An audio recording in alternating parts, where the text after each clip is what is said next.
चलिए हम लोग एनसीईआरटी एक्सरसाइज पहले चैप्टर का केमिस्ट्री का कई सवाल कर लिए थे, 21 ना। अब हम लोग 22वां सवाल देखते हैं, क्वेश्चन नंबर 22। ठीक है, हम लोग जो है सिस्टमेटिक 21 क्वेश्चन देख चुके हैं, ठीक, सोल्यूशन के। अब हम लोग क्वेश्चन नंबर 20 देखते हैं, 22 क्या कह रहा है। एक बार सवाल को मैं पढ़ता हूं, ध्यान से समझिएगा। 300 केल्विन पर 36 ग्राम प्रति लीटर सांद्रता वाले ग्लूकोज के विलयन का परासरण दाब, एक ग्लूकोज है उसका विलयन दिया हुआ है, उसका परासरण दाब दिया है 4.98 बार। ठीक, परासरण दाब को किसे व्यक्त करते हैं? परासरण दाब को पाई से व्यक्त करते हैं ना। किसे व्यक्त करते हैं? परासरण दाब को हम लोग किसे व्यक्त करते हैं? पाई से व्यक्त करते हैं। यदि इसी ताप पर विलयन का परासरण दाब 1.52 बार हो तो उसकी सांद्रता क्या होगी? फिर से समझो। 300 केल्विन पर 36 ग्राम प्रति लीटर सांद्रता वाले 36 ग्राम प्रति लीटर सांद्रता वाले क्या हो गया?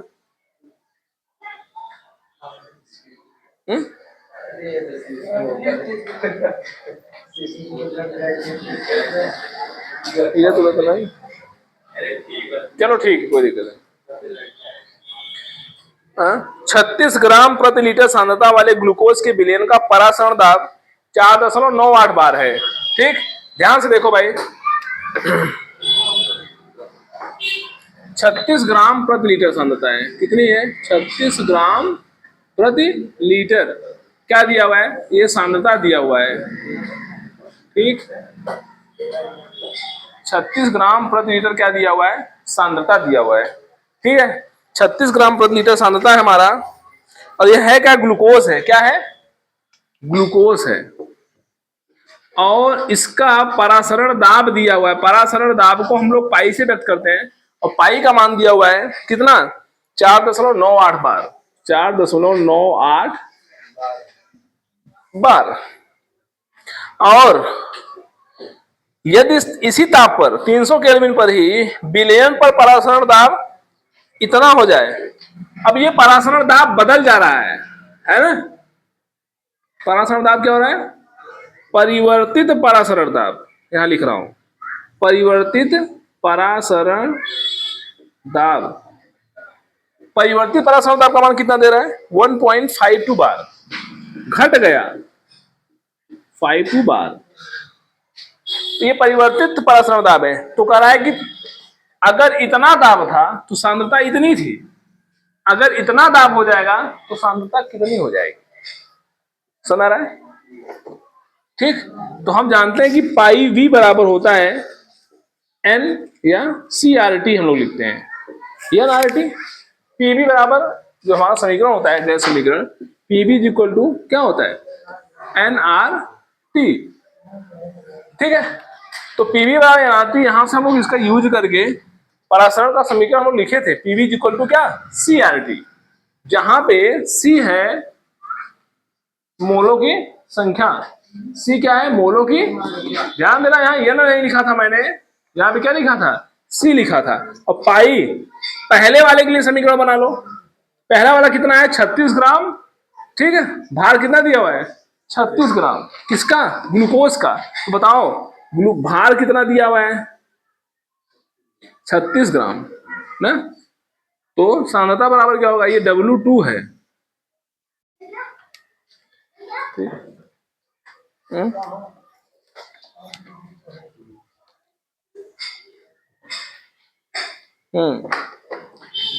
ये जो 36 दिया हुआ है, W2 36, और M2 का मान यहां से आप निकाल सकते हो ग्लूकोज का। ग्लूकोज दिया है ना, ग्लूकोज मतलब क्या? C6H12O6।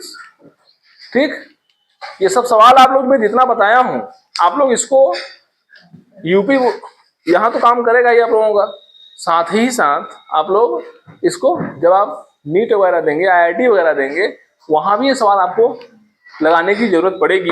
और आप अगर इन सवालों को अच्छे से लगाएंगे तो निश्चित रूप से आपको वहां बहुत बड़ा फायदा मिलने वाला है। हाँ, बंद हो गया? बंद है क्या? उसको निकाल दें। ठीक, तो ध्यान दो भाई, W ये जो C6H12O6 है, इसका परमाणु बाहर निकालोगे कितना आएगा? 180 यूनिट आएगा। ठीक, मोलर मास इसको लोग बोलते हैं। कल निकाले थे ना C6H12O6 का 1272 और 12 BH है, 12 ये हो गया, 2 टका 98 ये हो गया। चलो तो 8 2 10 का 0 9 1 10 7 17 1 18 180। ठीक, अब ध्यान दो, W2 ये आ गया, M2 का मान ये आ गया, कितना आ गया? W1 180। यहां आप यूज कर सकते हो पाई कितना है? परासमण दाब कितना दिया है? पहले वाले का परासमण दाब 4.98 है। अब उसके उनका आयतन कई लीटर है? आयतन माने 1 लीटर, यहाँ आयतन तक 2 लीटर बराबर C माने मोलों की संख्या, भार बटा अणुभार, 36 बटा 180, 36 बटा 180। और R का मान नहीं पता है, T का मान जाने। समीकरण नंबर 1 है ना। अब फिर उसके बाद परिवर्तित परासरण दाब। परासरण दाब क्या हुआ? बदल गया। कितना बदल गया? 1.52 बार हो गया। अब आयतन वही रहेगा हमारा। तो बताओ सांद्रता करा कितनी हो जाएगी? यानी C का मान, जो मान हुआ है ना, ये मान पूछता है CRT। इसको मानो समीकरण नंबर 2। और दोनों क्या करो? भाग कर दो। दोनों क्या करो? समीकरण 1/2, समीकरण 1 में 2 से भाग कर दो, तो इतना बटे इतना मिलेगा। तो 498 बटा 152 हो जाएगा। 498 अपान 152 इज इक्वल टू कितना होगा? 36। ये RT से RT तो कट जाएगा ना, कट जाएगा, बचेगा कौन? 3680 बटे 36 बटा 180, और नीचे भी क्या बचेगा? C बचेगा। तो 36 बटा 180 C। C का मान आपको निकालना है। निकल जाएगा। कैसे निकालोगे? इसको काटो,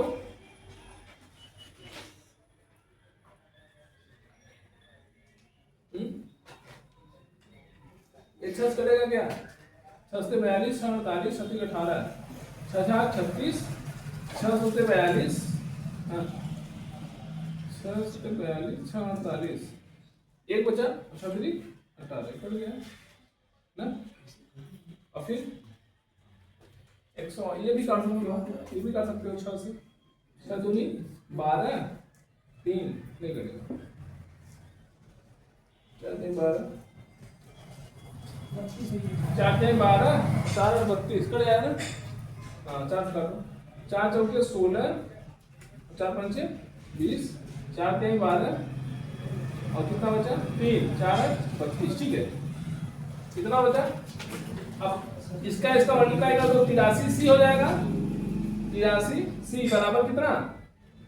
45 है ना यार, 45 और 83 का मल्टीप्लाई होगा। 83 गुणते 45 C बराबर कई 38 गुणते 6। ठीक, इसको हल करो। C की वैल्यू यहाँ से निकालोगे कितना मिलेगा? C इक्वल टू आएगा हमारा 38 इंटू 6 अपान कई 83 गुणे 45। इसको हल करो यार, कितना आएगा? इन दोनों का मल्टीप्लाई करो, 46 का 8 36 का 18 18 4 22। ठीक है, अपान कितना? इसको मल्टीप्लाई करो, 83 45 का मल्टीप्लाई करके बताओ कितना है? 83 में 45 का मल्टीप्लाई करके बताओ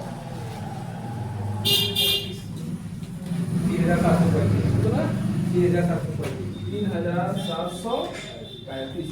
अब इसको भाग दो, 228 भागे 3735।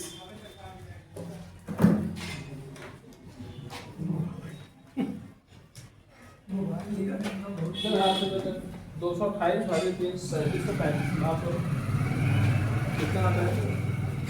कैसे देगा? तो भगवान है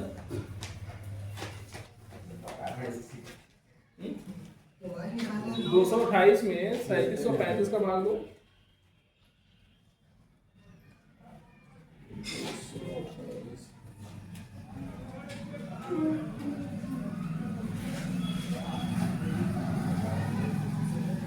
0.061 कितना आएगा, C इक्वल टू 0.061 और सांद्रता का मतलब यहाँ पे ग्राम प्रति लीटर रखोगे, ग्राम पर लीटर। ठीक, ये हमारी पहली बात है सांद्रता।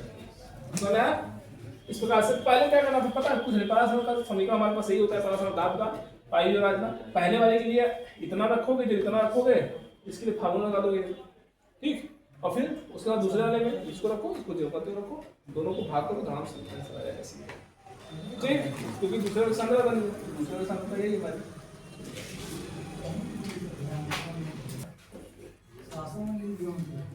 चलिए 22 क्वेश्चन हो गए हमारे, क्वेश्चन नंबर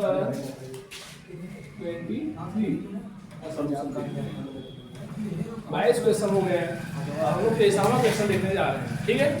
इसमें क्या करा है, निम्नलिखित युग्मों में उपस्थित सबसे महत्वपूर्ण अंतर आणविक आकर्षण बलों का सुझाव दीजिए। सबसे महत्वपूर्ण अंतर आणविक, सबसे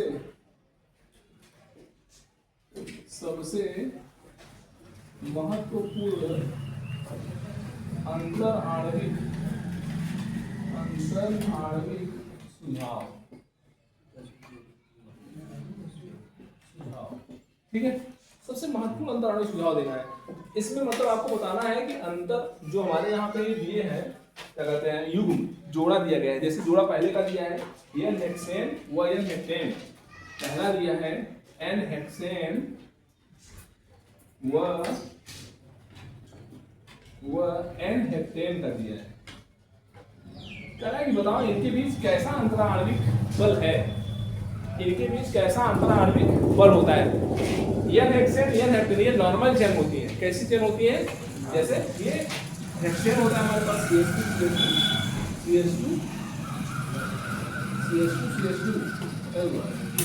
और CH2, ये हमारे पास जैसे हेक्सेन है, ये नॉर्मल चेन होती है। इनके बीच n हेक्सेन हो गया और उससे वैसे n हेप्टेन होगा जिसमें एक कार्बन ज्यादा रहेगा। इन दोनों के बीच का है, बताओ कैसा अंतर आणविक बल काम करता है। तो ध्यान दो, ये बहुत ही, क्योंकि ये नॉर्मल चेन होती है। कैसी होती है, नॉर्मल चेन होती है। नॉर्मल चेन होने के कारण यह कैसा व्यवहार प्रदर्शित करती है, लंदन एवं परिक्षेपण बल, लंदन एवं परिक्षेपण बल, परिक्षेपण बल। ध्यान देना, ये लंदन बल क्या होता है, सुने, लंदन बल जो होता है वो एक अंतरा आणविक बल है, अंतर आणविक बल है, और यह अंतर आणविक बल सबसे कमजोर बल होता है। सुना, लंदन अंतर आणविक, लंदन में परिक्षेपण बल ये सबसे कमजोर क्या होता है, अंतर आणविक बल होता है। सुना, तो कभी अगर नॉर्मल चेन दिया रहे या कोई ऐसा चेन दिया रहे जो क्या हो, सिंपल हो, तो वो हमारा उनके बीच कौन सा बल लगेगा, लंदन एवं परिक्षेपण बल। ये आपसे पूछ रहा है आंसर में। दूसरा इसी में कह रहा है, एक श्रेणी और कह रहा है इसमें, दूसरा I2 व CCl4, आयोडीन व कार्बन टेट्राक्लोराइड CCl4, इसके बीच कह रहा है कौन सा बल लगेगा। ठीक, ये जो I2 है ये गैस वगैरह होते हैं। I2 क्या है, गैस, आयोडीन गैस है। तो गैस वगैरह में क्या होता है, इनके बीच जो अंतर आणविक बल होते हैं बहुत ही कमजोर होते हैं। क्या होते हैं, कार्बन टेट्राक्लोराइड, इनके बीच भी लगने वाला जो बल है तो क्या है, इतनी कमजोर है। CCl4 मतलब क्या, इस तरीके से ये हमारा CCl4 है, आसानी से टूट जाता है। ठीक, इसीलिए यह भी कैसा बल होगा, लंदन एवं परिक्षेपण बल होगा। यह भी कैसा होगा, लंदन एवं परिक्षेपण बल होगा, क्योंकि यह भी एक कमजोर बल होता है। सुना, तीसरा इसमें कह रहा है,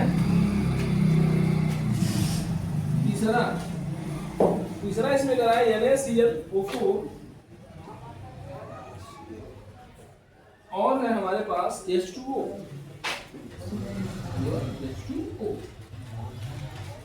ठीक है, ये क्या है हमारा, ये अध्रुवीय, कैसा, अध्रुवीय अन्योन्य क्रिया, अध्रुवीय अन्योन्य क्रिया है। अध्रुवीय अन्योन्य क्रिया क्या होती है, अध्रुवीय अन्योन्य क्रिया क्या होती है, अध्रुवीय अन्योन्य क्रिया जो होती है वह एक धातु है ना, धातु और यौगिक के बीच लगा होता है, यानी एक अणु के बीच लगा होता है। ठीक, अध्रुवीय अन्योन्य, ये जनरली किसी किसी बीच होता है, अध्रुवीय होता है, अध्रुवीय यौगिकों के बीच लगा होता है। ठीक, जिसको हम अध्रुवीय अन्योन्य क्रिया बोलेंगे। ठीक, चौथा है इसी में, चौथा मेथेनॉल व एसीटोन। क्या क्या है? मेथेनॉल, मेथेनॉल मतलब CH3OH, क्या होता है? CH3OH। और हमारे पास क्या है? वो एसीटोन है। क्या है हमारे पास? एसीटोन। ये कैसी क्रिया होगी?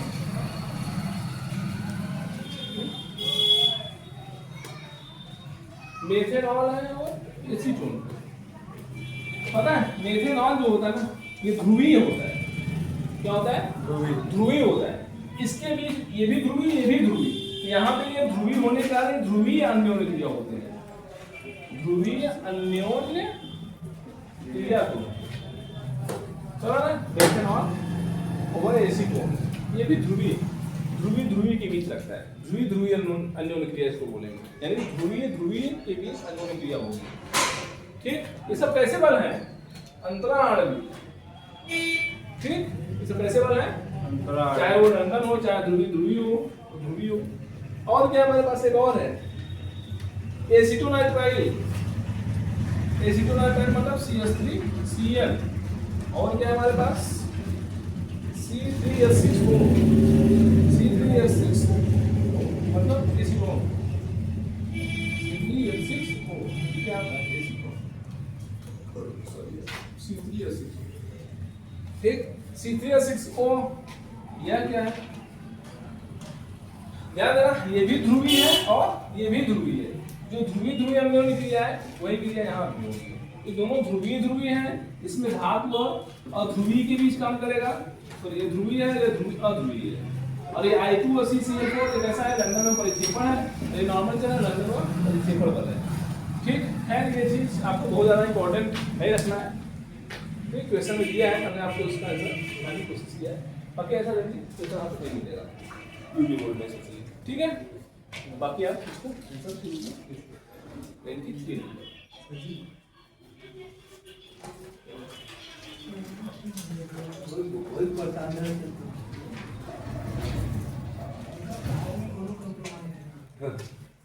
लिख लो जल्दी से।